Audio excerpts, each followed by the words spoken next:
Selamat pagi, jumpa lagi di Berita Padang bersama saya Afrin Meriana. Sejumlah berita aktual dan menarik akan kami sajikan untuk Anda. Berikut 3 berita utama pagi ini.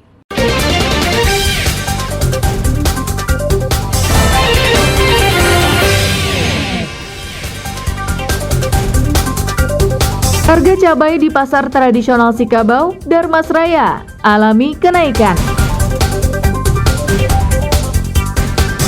Diawali kejar-kejaran, polisi ringkus pengedar ganja seberat 77 kg. Badonce, tradisi masyarakat Pariaman yang perlu dilestarikan.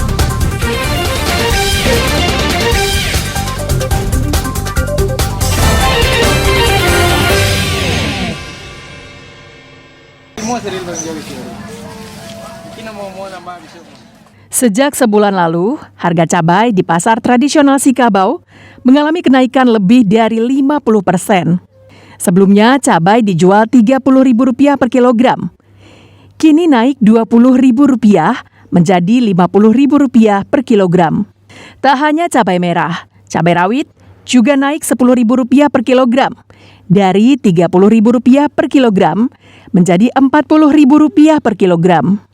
Kenaikan ini mengganggu stabilitas masyarakat. Kenaikan ini membuat ibu-ibu rumah tangga mengeluh karena kesulitan mengatur keuangannya. Ya susah lah untuk belanja, kan pendapatan cuma berapa satu minggu. Pengeluaran udah besar.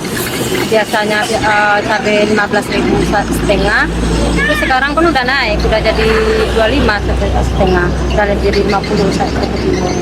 Ya harapan kedepannya lebih diperhatikan lagi, lebih diturunkan lagi itu sembako.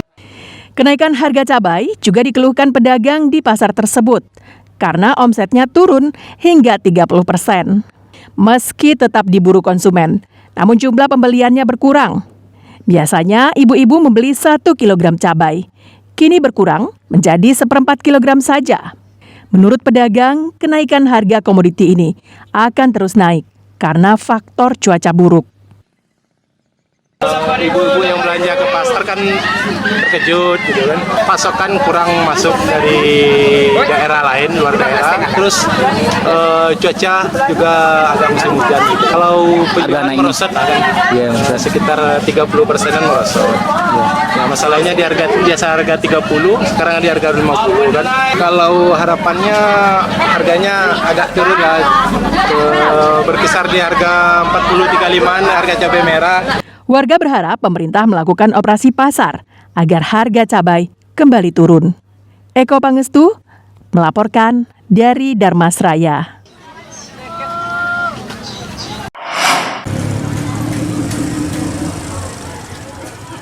Berbeda dengan Darmasraya, harga cabai di Padang justru anjlok. Saat ini cabai lokal dijual Rp35.000 per kilogram. Sedangkan cabai Jawa dan Bengkulu dijual dengan harga bervariasi dari Rp40.000 hingga Rp45.000 per kilogram. Seperti yang dipantau pada Selasa pagi. Menurut salah seorang pedagang, harga cabai selama beberapa waktu terakhir memang tidak stabil. Harga terendah mencapai Rp20.000 per kilogram. Namun, 1 hari sebelum dan sesudah Idul Adha, harga cabai melambung hingga Rp60.000 per kilogram. Saat ini harganya kembali jatuh menjadi Rp35.000 per kilogram. Menurut pedagang, anjloknya harga disebabkan oleh musim panen serentak di daerah penghasil cabai di Sumatera Barat dan di daerah lain seperti Bengkulu dan Pulau Jawa. Sehingga pasokan melimpah. Pasokan ini tidak diiringi dengan daya beli. Enceran kita cuma 35, 36. Kalau cabai luar Sumbar, di luar Sumbar, cabai Jawa hari ini enceran orang 45, 40. Iyalah berdampak sekali lah, iyalah. Di sisi harga kemarin aja 60, 55 kan gitu. Itu berdampak lagi kok. Yang pertama kondisi konsumen belanja kurang, itu udah pasti itu. Untuk pedagang pasar ini kurang. Harga cabai lokal normalnya Rp40.000 hingga Rp50.000 per kilogram. Sedangkan cabai dari luar Sumatera Barat Rp50.000 hingga Rp55.000 per kilogram. Robiham melaporkan dari Padang.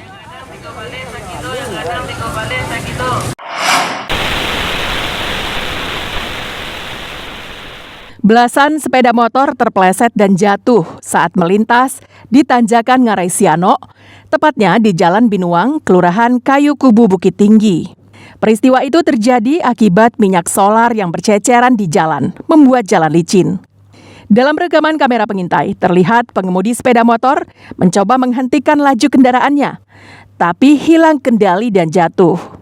Akibatnya, pengendara lainnya nyaris menabrak pengendara yang jatuh, dan beruntung dapat menghentikan motornya tanpa hilang kendali. Untuk mengatasi hal itu, mobil pemadam kebakaran diturunkan ke lokasi untuk mengenyahkan solar yang mengakibatkan jalan licin. Terdapat 3 titik tumpahan solar di jalan tersebut. Di tikungan letter S sebelum Kelok Cindua, lalu di tikungan dekat Cafe Badun Sana, dan di tikungan depan Itiak Lado Hijau. Ada 3 titik, Pak. 3 titik tumpahan minyak itu kami lakukan pembersihan BBM yang bertumpah itu, minyak solar. Alhamdulillah setelah dibersihkan tentu sudah bisa dilalui. Lebih kurang waktunya setengah jam, 30 menit pembersihan. Ya, korban informasi Pak RT ada korban 15 kendaraan motor, satu patah tangan yang kena pengendaranya. Setidaknya 15 sepeda motor terjatuh. Salah seorang korban, warga Siano Ampe Suku, mengalami patah tulang tangan dan dilarikan ke rumah sakit. Jalan dapat dilewati kembali setelah disemprot mobil pemadam kebakaran. Dina Amrina melaporkan dari Bukit Tinggi.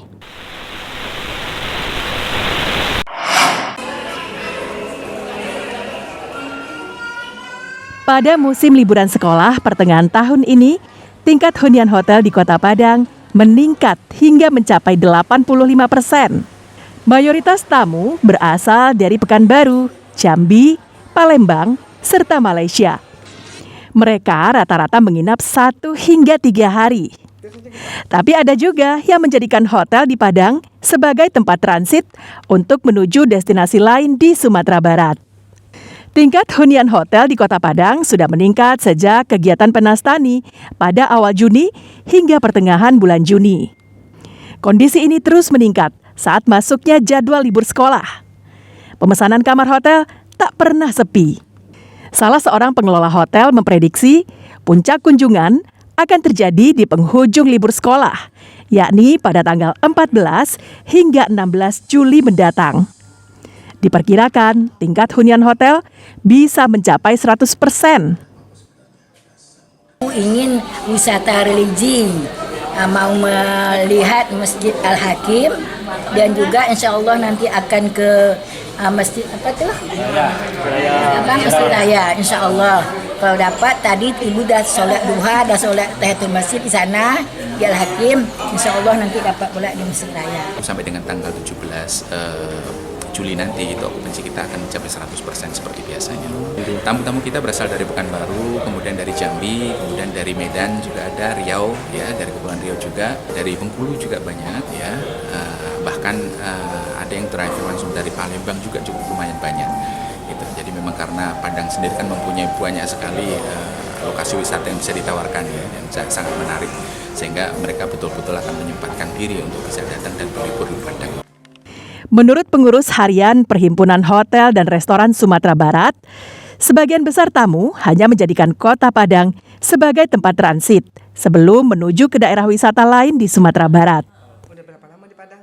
Nah, ternyata kan kesini nyambung dengan liburan sekolah, tambah liburan wisatawan dari Malaysia kan seperti itu. Jadi memang kondisi Padang ini alhamdulillah sih tetap menjadi favorit kunjungan pariwisata. Ikan okupansi, naikkan okupansi itu kalau sekarang ini mungkin rata-rata mungkin 75 sampai 85% untuk okupansi ya selama liburan ini gitu. Menurut data PHRI Sumatera Barat, total kamar hotel di Kota Padang lebih kurang 3.000 kamar. 85% diantaranya telah terisi jelang puncak libur sekolah. Robiham melaporkan dari Padang.